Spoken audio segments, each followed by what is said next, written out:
Cope with COVID. Updates on the pandemic and information to help you thrive and survive COVID-19. It's brought to you by the South Carolina Department of Health and Environmental Control. Visit scdheck.gov for an updated list of testing sites and important information on how to protect yourself, your family, and friends from the coronavirus. SCDHEC, healthy people, healthy communities. In it together and the South Carolina Diabetes Advisory Council, presenting Wellness Wednesday every Wednesday on Coping with COVID. The City of Columbia Office of Business Opportunities, helping to meet the needs of small, minority, and women-owned businesses in the City of Columbia. Log on to columbiasc.net/OBO. Agape Counseling and Training Services. Call 803-779-2777 for licensed professionals of counselors and social workers helping families, engaged and married couples, and individuals of all ages gain an understanding of all aspects of their lives. If you're having a challenge coping with COVID, contact Agape Counseling and Training Services at agapects.com. And Palmetto Media Connections, connecting media and communities together. Coping with COVID, brought to you by SCDHEC. In it together, the Diabetes Advisory Council, the City of Columbia Office of Business Opportunities, Agape Counseling and Training Center, and Palmetto Media Connections. Coping with COVID with Tre Tailor.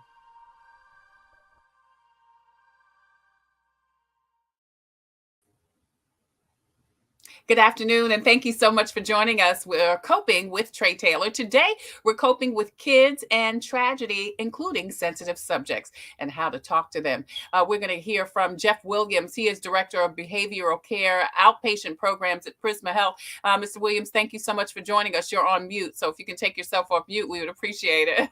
Good afternoon, Tre. Thank you for having me. Thank you so much. Aaron Ashford with Transcendence Counseling, Coaching and Consulting will also join us today as we talk about talking to your kids about what's going on in the world. That's coming up next on Coping with Tre Tailor. But first, your COVID community updates.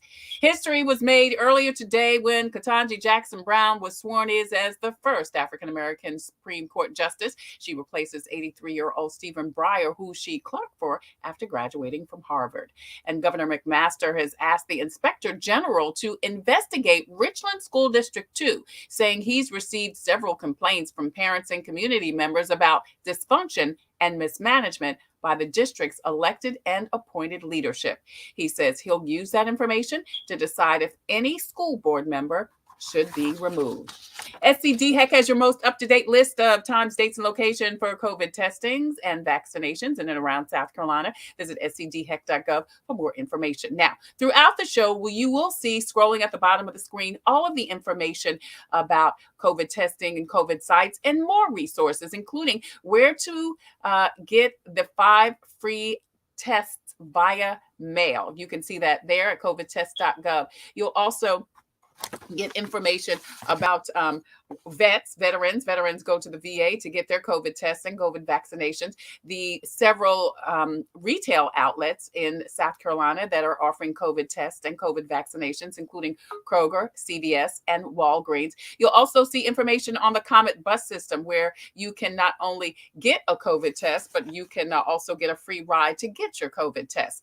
Online registration help and get set up, and also financial resources, including the FEMA COVID funeral reimbursement if you lost a loved one due to COVID. SC Bar Association and SC Legal Services toll-free number and website. Lexington County Bill Assistance Program. SC Housing and Dominion Energy also have free rental and utilities assistance programs. Also, if you or someone you know is having a challenge coping with COVID or coping in general, the South Carolina Department of Mental Health has a 24-hour assistance line.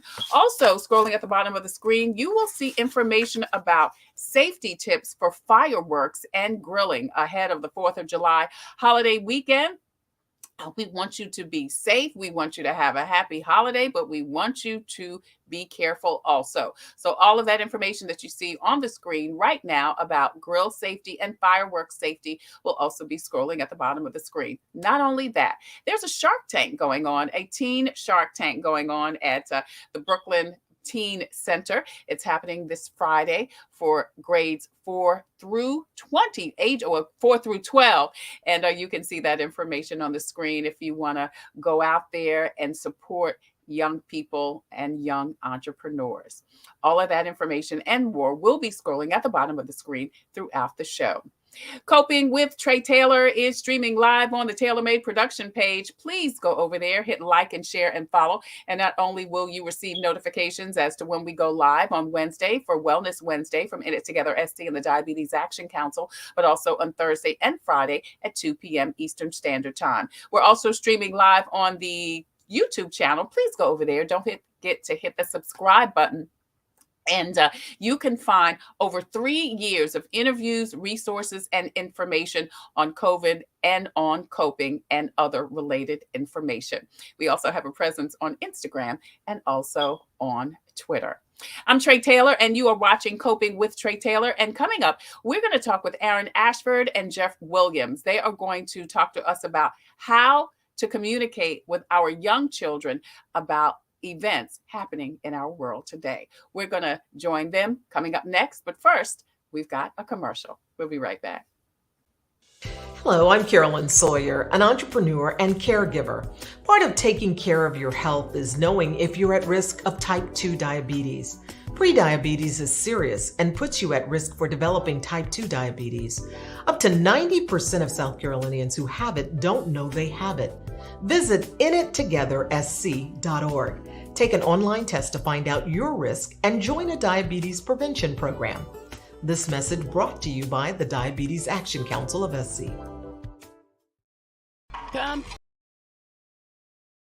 Computers, they're a part of our everyday lives, but when they're not working, they're an everyday problem. So call Computers Unique, your everyday solution. 803-351-5821. Is your computer running slow? Won't turn on? Do you need a screen replaced? Or maybe you just need another computer? Well, Computers Unique is your one-stop shop for all your computer needs. They have a wide variety of new and pre-owned PCs, Macs, and tablets. So call Computers Unique, Dutch Square Mall. 803-351-5821. 803-351-5821. Hi, I'm Master Deputy Addie Perez with the Richland County Sheriff's Department Community Action Team. As a mother, I know it's important to take care of my health for those I care about. Part of doing that is knowing my risk for developing type 2 diabetes. So if I was you, I'll take the opportunity to visit inittogethersc.org and take an online test to find out if you have prediabetes. Again, the website is inittogethersc.org. This message is brought to you by the Diabetes Action Council of South Carolina. Hey there, happy Thursday, and thank you so much for joining us for Coping with Tre Tailor. I'm Tre Tailor, and don't forget, we're streaming live on the TailorMade production page on Facebook. That's the home of Coping with COVID. Please go over there, hit like and share and follow, get notifications as to when we go live on Wednesday for Wellness Wednesday from In It Together SC and the Diabetes Action Council, and also on Thursday and Friday for Coping with Tre Tailor. We're also streaming live on our YouTube channel. We would love for you to go over there and hit the subscribe button, and we also have a presence on IG and also on Twitter. Want to remind you that the comment section is open and available for your comments and your questions. And also streaming at the bottom of the screen will be several pieces of information, resources about COVID testing, about vaccinations, financial resources, and so much more. So please post and share this information out so we can get the message to the masses. Today, we're coping with your conversation and communication with your little ones about tragedy and school shootings and racial unrest, non-traditional lifestyles. How do you talk to your kids? And how do you know the right time and the right thing to say? Well, today, Aaron Ashford joins us. He's with Transcendence Counseling, Coaching and Consulting, along with Geoff Williams. He's Director of Behavioral Care Outpatient Programs at Prisma Health. Gentlemen, thank you so much for joining us today. I appreciate it. Thanks for having me. Absolutely. Absolutely. So listen, when is the right time to talk to your kids about what's going on? Because we've got a lot going on in the world today. I mean, we just came through, still going through, a pandemic, racial unrest. I mean, now it's, the school shootings. When do you know, when is the right age to talk to your kids? Geoff, you want to start? Well, it depends on what age they are. Their comprehension levels vary depending on where they are in their development. So you want to choose the right age and the right content for their stage of life. Right.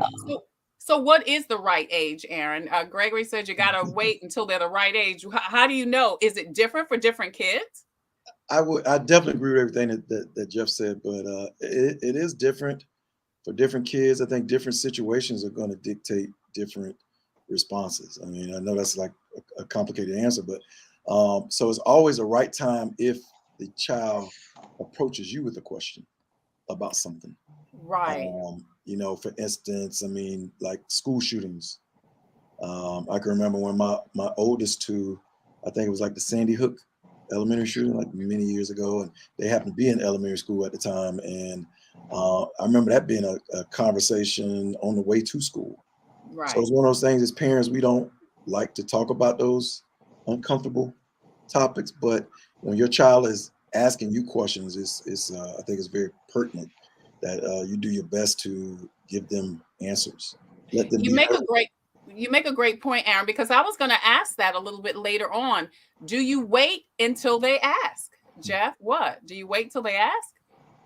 I think you look for both verbal and nonverbal symbols. So with kids who are 5, 6, 7, they may show some behavioral signs of anxiety or distress, and that might be a prompt. Obviously, as Aaron eloquently said, you always respond when they ask you questions so that you can be the resource. You want to be the resource for information for your children and not let that be the media or any other outside resource that doesn't message what you want them to learn about that. And so, yes, both. Yes, you ask and you also wait for them to ask you. I'll tell you, Aaron knows this, I have a 6-year-old and a 3-year-old. She's almost 4. And I had not talked to them, I guess, about anything. But the day of the most recent shooting, Julius, the 6-year-old, was in the car with me. And when I normally listen to gospel radio, NPR was on and the news came on about the shooting. And he immediately started asking me questions. He asked me 3 questions and I answered 1. And you tell me which one I answered. He asked me, why should I be afraid or should I be angry? Why are kids getting killed? He asked me, can men and men get married? And he asked me, was Michael Jordan and Michael Jackson the same person? I was only able to answer one of those questions. So I was totally unprepared. So I say that to say, by the way, Michael Jackson and Michael Jordan are not the same person. And that's the only question I can answer. That's definitely the easy one. But so that brings me to, I guess, as a parent, and Geoff, you and I talked about this before we came on, we need to be ready before we even think about talking to the kids. That's right. You want to get centered, and you can always ask for a second. Say, wow, those are big questions. What made you ask that? Okay. And so sometimes it's obvious because you had a prompt, like what's on the radio. Yeah. And then sometimes they've gotten information from someone else. So when you look at their comprehension age, you want to first communicate to youngest children safety and security. That's not going to happen to you. And we've got a lot of things in place to make sure that doesn't happen here. And that's their reassurance. As kids get older, then they can abstract that you don't really have a lot of control over that. And then you'd have to answer at a more in-depth level. And you first check your own feelings about what you're about to respond. And you also make sure your response includes something that is negative or culturally biased against any one group or type of person, so that the message comes through clearly, but not with bias. Yeah, I love that you can say, wow, that's a big question. Give me a minute to think about that, because I didn't want to answer. I didn't want to say the wrong thing. And all I could think of was Michael Jordan and Michael Jackson are not the same person. That's the only thing I could definitively say at that time. But so, Aaron, do we get prepared, to Geoff's point, do we get prepared, like, I guess, before each tragedy? I mean, when do you get prepared when the child turns 3? I mean, when do you prepare to have the conversation? Because you don't know when it's going to come at you, when kids are going to ask. The world we live in right now, I mean, it's hard to predict when the next, tragedy is going to happen.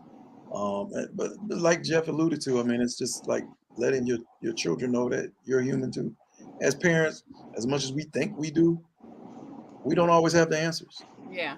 And that's okay to say. You mentioned this never-ending pandemic of like COVID, and like I just remember like this is a time I couldn't reference to my kids like, hey, when I was your age, and we missed school for a because it never happened before. Right. And it's okay to say those things, so you let them know that number one, we're in the same boat, we're experiencing this like together.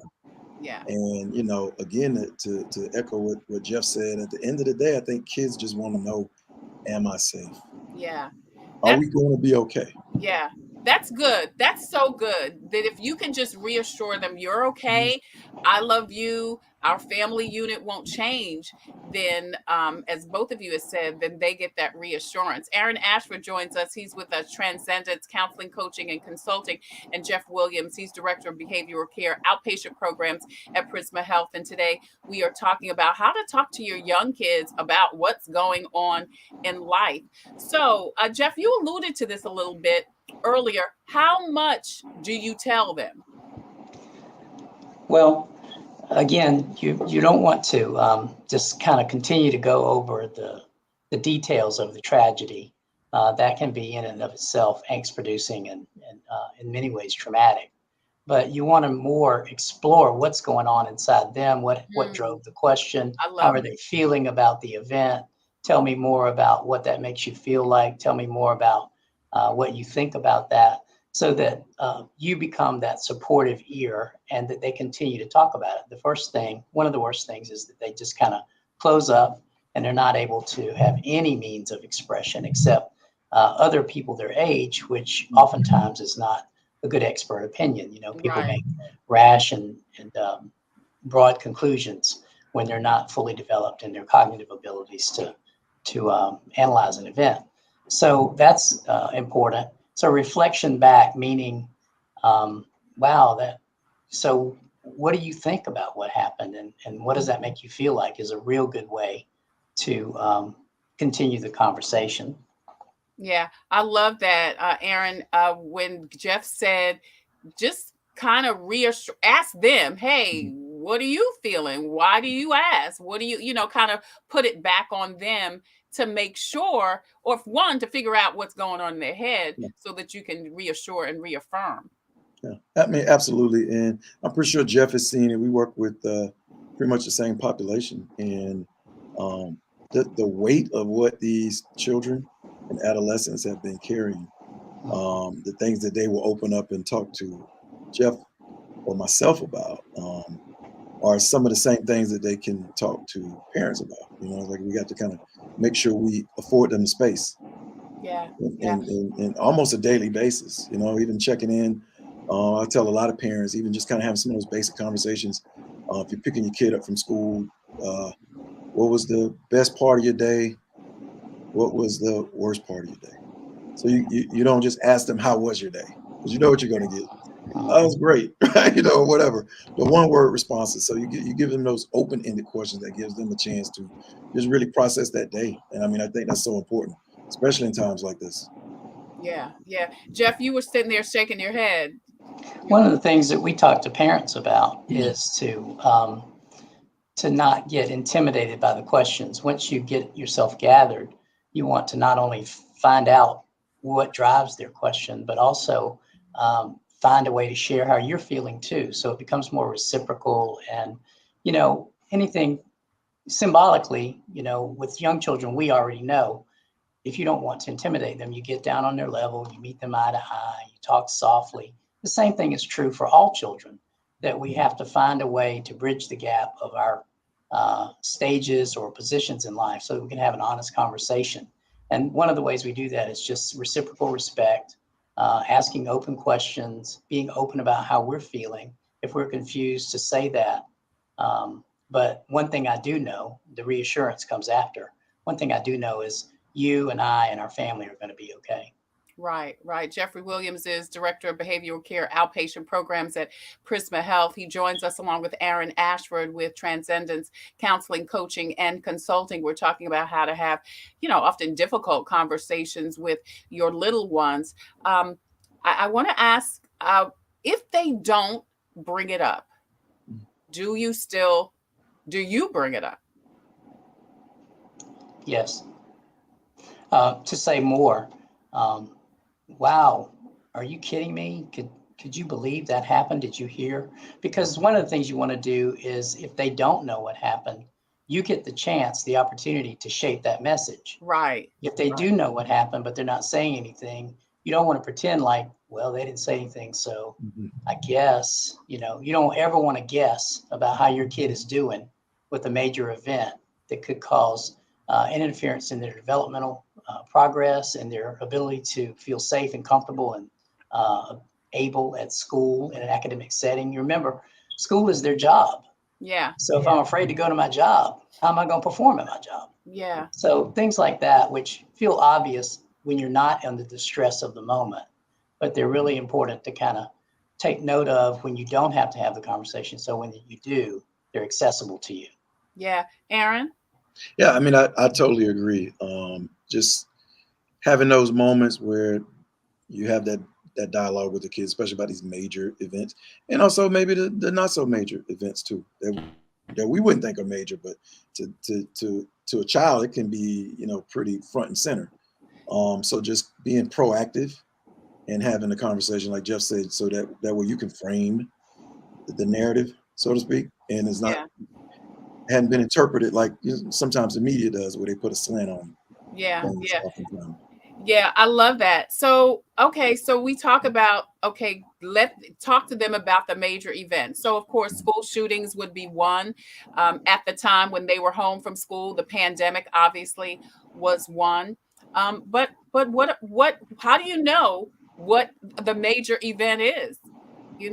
How do you determine, this is something I should probably say to my child? I think that's going to depend on a number of factors. Again, where they are developmentally. I notice a lot of times we start talking about awkward conversations, and a lot of parents feel, very awkward talking to their kids about sex.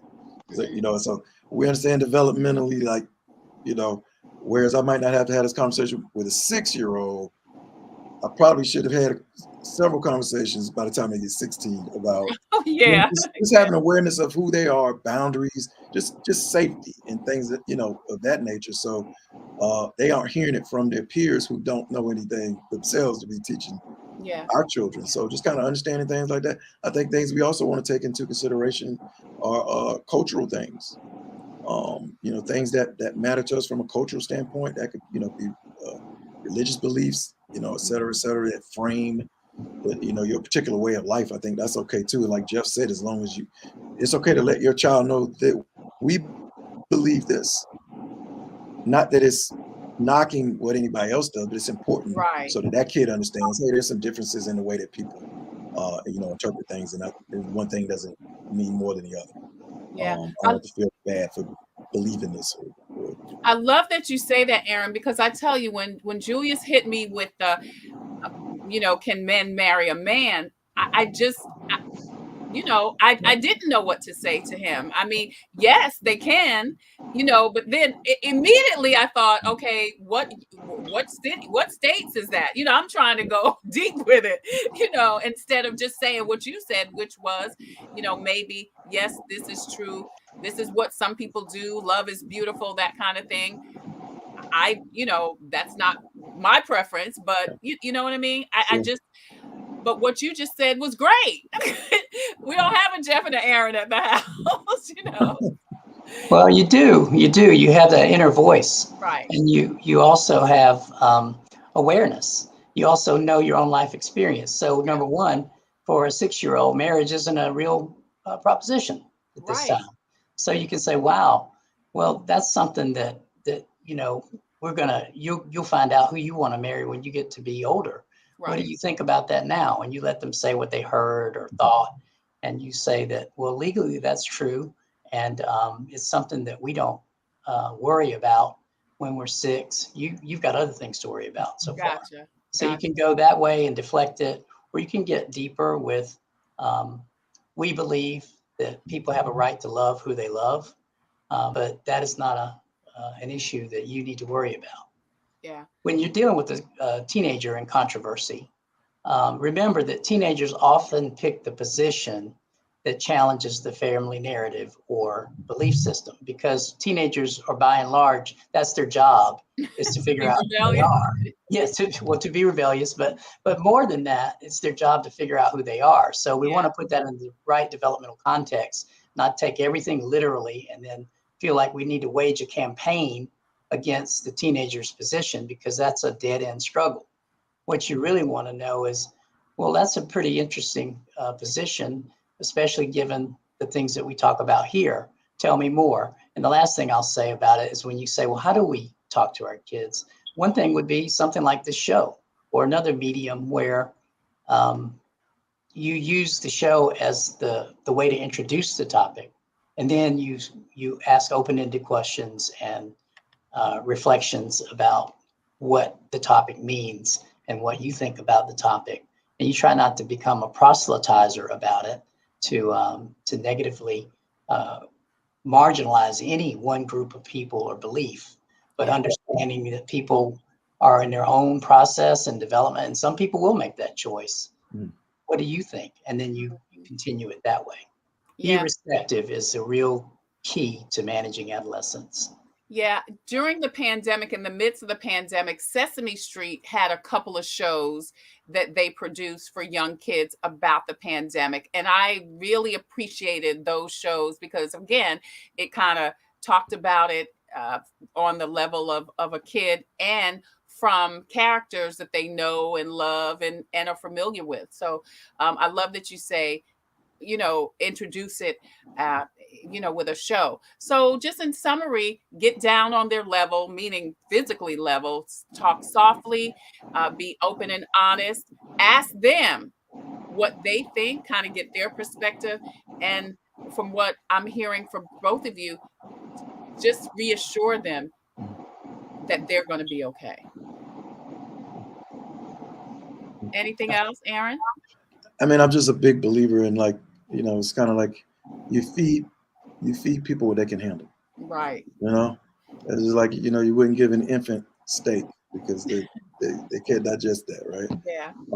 And it's kind of the same thing with information.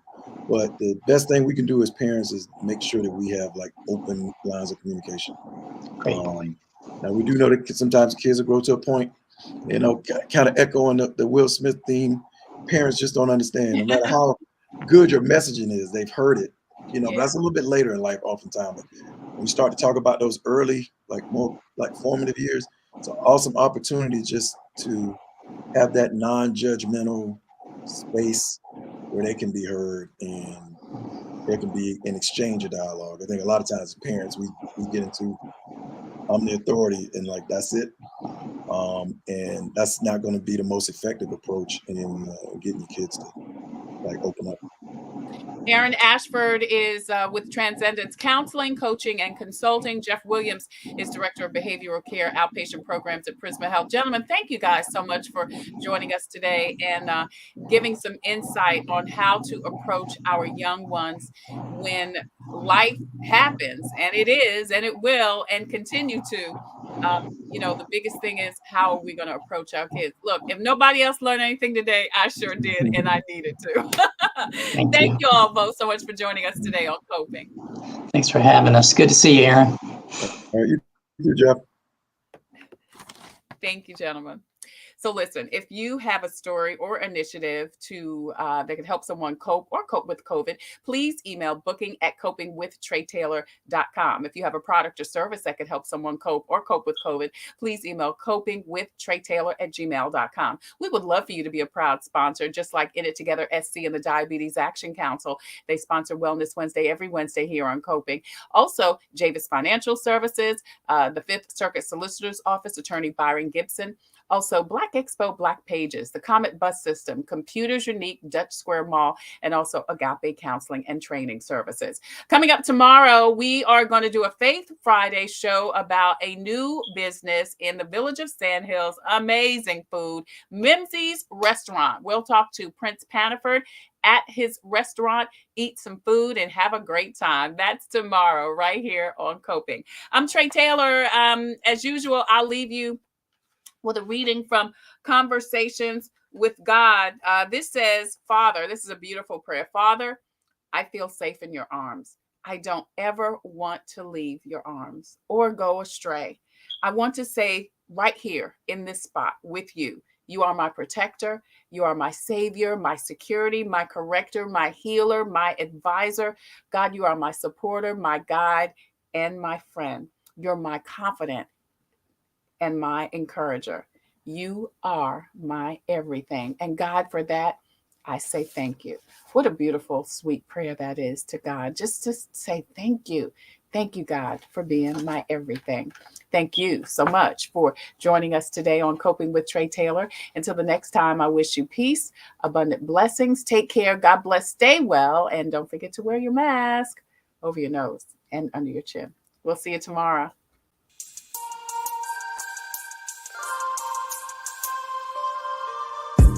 Coping, find peace of mind to survive through whatever. Coping, learning the way that we thrive all together. Coping, finding out what's real. Coping, we can heal, we can heal, we can heal.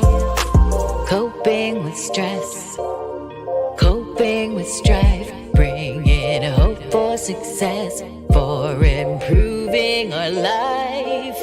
Coping beyond hoping to do more than survive. Ways to live a healthy life. Coping and promoting, learning what you can do. 6 ways to a better you. Coping, find peace of mind to survive